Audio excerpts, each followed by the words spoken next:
بسم الله الحمد لله والصلاة والسلام على رسول الله.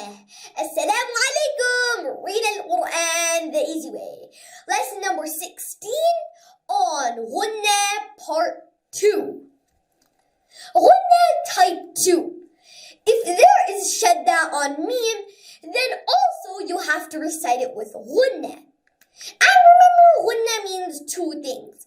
Number one, a sound must go through your nose.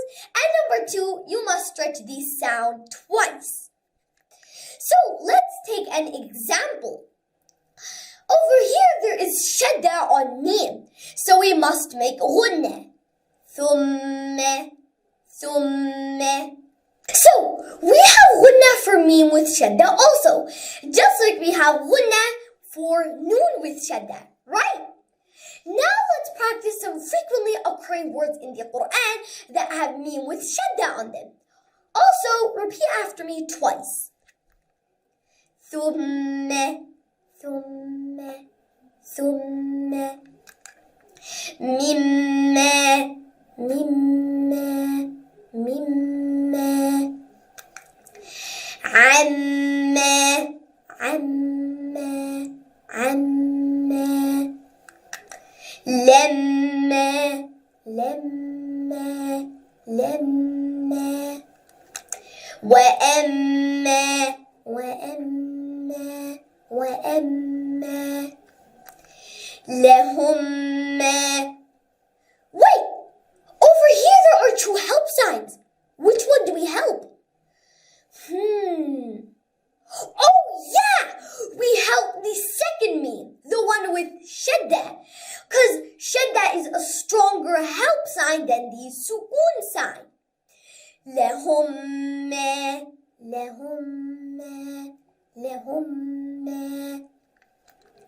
فمنهم من فمنهم من فمنهم من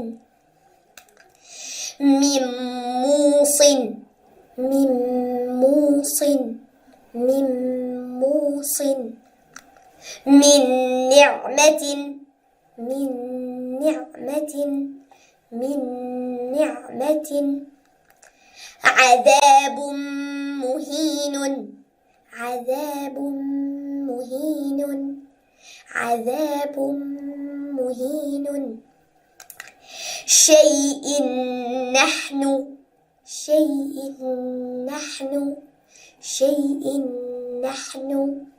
That is all for now. So mim with shadda is exactly like noon with shadda. We have to make Ghunnah in both cases. So keep watching and keep praying so that you can become a very good reciter, inshallah. May Allah help us to recite, understand, implement, and propagate this Qur'an. Wassalamu alaikum wa rahmatullahi wa barakatuhu.